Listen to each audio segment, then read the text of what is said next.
انہوں نے اس کو اسٹریٹجی بنائی، ان کے پاس ایک جو چیز تھی کہ ان کے پاس ٹنل بہت زیادہ ہیں غزہ میں، انہوں نے اس کا فائدہ اٹھایا۔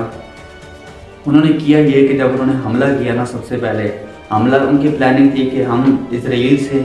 ہمیں انہیں بلیک میل کرنا پڑے گا ورنہ ہم نہیں جیت سکتے،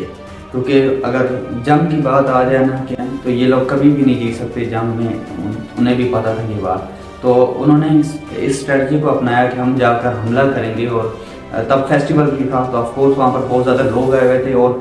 سب سے بڑی بات انہوں نے اس دن کو کیوں چوز کیا، اس کی وجہ سب سے بڑی بات یہ تھی کہ وہاں پہ انٹرنیشنل اسٹوڈنٹس بھی تھے۔ انٹرنیشنل اسٹوڈنٹس کی وجہ سے اگر وہ لوگ، ان کی پلاننگ تھی ہم ان کو بندی بنا لیں گے، وہاں پر لوگوں کو لے آئیں گے اپنے پاس،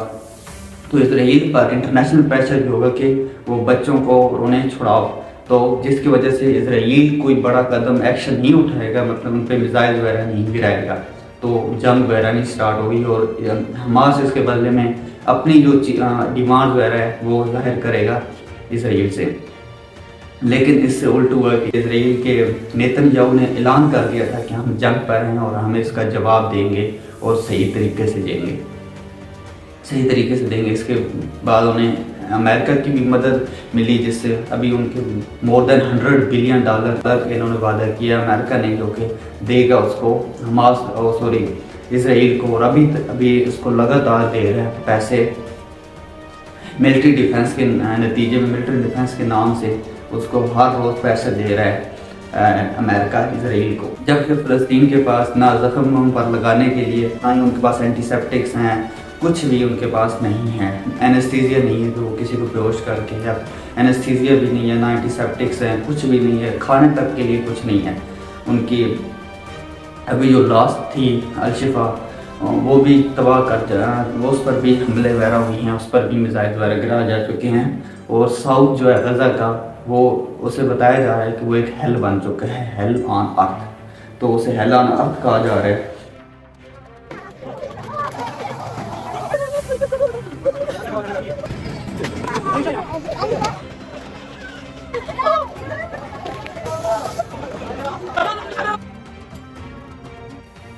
تو میں آپ کو بتا رہا تھا کہ یہ حماس کی اسٹریٹجی تھی کہ انہوں نے کہا تھا کہ ہم لوگوں کو لے کر آئیں گے، ان کا پلان تھا کہ ہم جب وہ لوگوں کو لے کر آئیں گے، ہم سیدھے لے کر نہیں آئیں گے، ہم ان کو پھیلا دیں گے ٹنلز میں، پورے غزہ میں ٹنلز بنی ہوئی ہیں، اس میں انہوں نے پھیلا دیے تھے تاکہ ہر جگہ پر ان کا ایک قیدی ہو، تاکہ وہ ایسی نہ بمباری کر سکیں، بلکہ تھوڑا کیئرفل ایکشن لیں، لیکن ایسا نہیں ہو سکا، ان کی امیدوں پر پانی پھر گیا، بارڈر بھی توڑا گیا۔ 3 جگہوں سے انہوں نے حملہ کیا، صرف ایک جگہ سے نہیں، 3 جگہوں سے حماس کے ملیٹنٹس نے حملہ کیا، کہیں پر یہ لوگ کامیاب ہوئی ہے، کہیں پر نہیں کامیاب ہوئی ہے۔ پولیس تھی، صبح کا وقت تھا، سو رہے تھے لوگ، تو جس کی وجہ سے زیادہ لوگ مارے گئے، ان کی یہی پلاننگ تھی، بٹ آگے سے پولیس فورس نے آف کورس ریزسٹ کیا، انہوں نے بھی بمباری کی اور مارا، جس کے نتیجے میں حماس کے ملیٹنٹس بھی مارے گئے، لیکن تھوڑی بہت زیادہ کامیابی انہیں ملی، کیونکہ انہوں نے لوگوں کو بندی وغیرہ بنا لیا۔ حماس ملیٹنٹ تھوڑی بہت کامیاب رہی، اپنی اسٹریٹجی اس کی جو تھی کہ ہم انہیں لے کر آئیں گے، یہ بہتر تھی، لیکن ان کا جو تھا نا کہ ہم لوگوں کو پھیلا دیں گے، یہ کامیاب نہیں ہو سکی۔ اس کے بعد اور الٹا انہیں پر، حماس پر ہی دباؤ ڈالا جا رہا ہے کہ وہ لوگوں کو چھوڑ دیں، جبکہ ان کی پلاننگ تھی کہ یہ اسرائیل پر دباؤ ڈالے گا انٹرنیشنل لیول پہ، اس کا الٹی ہو رہا ہے۔ اس کے بعد اب بہت ساری کنٹریز بھی بیچ میں آ چکے ہیں، اسلامک کنٹریز، اور جو مطلب آرگنائزیشنز ہیں جہاد کی، وہ بھی بیچ میں آ چکی ہیں، اور انہوں نے ایکشن لینا شروع کر دیے۔ ابھی ایک شپ جو جا رہی تھی اسرائیل کی طرف، وہ بھی انہوں نے اپنے قبضے میں لے لی۔ میں ان ساری چیزوں بعد میں یہ جو کنٹریز وغیرہ انوالو ہو رہے ہیں، اس پر نیکسٹ ایک ویڈیو بناؤں گا، ابھی یہ اس کو ڈسکس کرتے ہیں۔ تو میں آپ کو بتا رہا تھا کہ انہوں نے پیراگلائڈنگ کے ذریعے بھی حملہ کیا، صرف گراؤنڈ سے نہیں، پیراگلائڈنگ سے ہر طرف سے حماس کے ملیٹنٹ جو تھے انہوں نے حملہ کر دیا، اور اس کے ساتھ صرف انہوں نے ملیٹنٹس نہیں بھیجے، بلکہ پروفیشنل فوٹوگرافرز وغیرہ اور ویڈیوگرافرز بھیجے، جنہوں نے ویڈیوز ریکارڈ کی اور پراپر سوشل میڈیا پر ایڈٹ کر کے انہوں نے اپلوڈ کی، اور اس کے نتیجے میں یہ وائرل ہوتی گئی، اور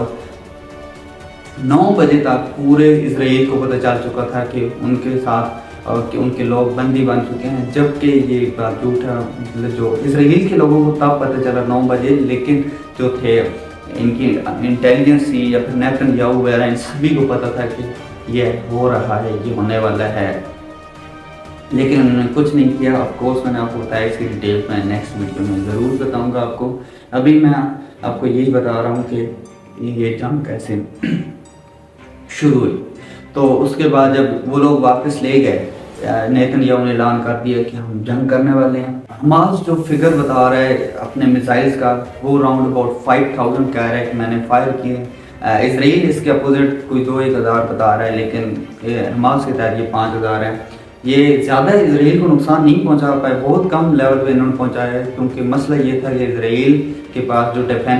ڈیفینسو سسٹم ہے وہ ایک اے آئی جو کہ ڈیٹیکٹ کرتا ہے کوئی بھی میزائل وغیرہ آ رہا ہو, وہ اس کو ہوا میں تباہ کر دیتا ہے. تو جس کی مدد سے مطلب اسی کی وجہ سے اسرائیل بچ گیا اور اسے زیادہ نقصان نہیں ہوا. ابھی ایون دو اسرائیل کی اپنی پبلک جو ہے وہ بھی اس کو اپوز کر رہی ہے, بہت سارے لوگ اس پہ بات کر رہے ہیں. تو اس ساری کی ڈیٹیل میں آپ کو آہستہ آہستہ دوں گا, کیونکہ ایک ویڈیو میں ساری چیزیں اب نہیں کور کر سکتا ہر ایک ایکسپیکٹ کو, کیونکہ یہ پھر بہت لمبی ویڈیو بن جائے گی. آف کورس میں اسے اپلوڈ کروں گا تو میں دیکھوں گا کہ اس پر کیسا رسپانس آ رہا ہے آپ لوگوں کا, تو میں پھر ضرور اس پر بھی ویڈیو بناؤں گا. تو یہ سین چل رہا ہے, بہت ساری باتیں ہیں, بہت سارے واقعات ہیں جو کہ ایک ویڈیو میں کور کرنا مشکل ہے. ایک ویڈیو اس پر بن ہی نہیں سکتی, بہت ساری ویڈیوز بنے گی. نیکسٹ ویڈیو میں آپ کو بتاؤں گا کہ پاکستان کو اس میں کیوں نہیں حصہ لینا چاہیے, اور اسرائیل کو یہ بات پتہ ہونے کے باوجود, نہ کہ صرف اسرائیل کو جبکہ دور دور کے ملک جیسے امریکہ وغیرہ تک اور بھی ملکوں کو یہ بات پتہ تھی اور انہوں نے وار کیا, پھر بھی اسرائیل نے اس پر کیوں نہیں ایکشن لیا. اس پر میں اگلی ویڈیو میں سب چیزوں پر بات کروں گا, اور پاکستان کو اسپیشلی پاکستان کو اس میں نہیں حصہ لینا چاہیے. میں آپ کو سمجھاؤں گا کیوں نہیں. لوگ ہر کوئی کہہ رہے ہیں پاکستان کو جا کے لڑنا چاہیے, میں آپ کو آرام سکون سے سمجھاؤں گا, کوئی ہیٹ وغیرہ نہیں, لیکن میں آپ کو پراپر طریقے سے سمجھاؤں گا کہ پاکستان کو کیوں نہیں حصہ لینا چاہیے. اس لیے میرے بھائی غصہ نہیں. تو ہم بات کریں گے نیکسٹ ویڈیو میں, تب تک کے لیے اللہ حافظ. ہم اجازت لیں گے آپ سے. اللہ حافظ.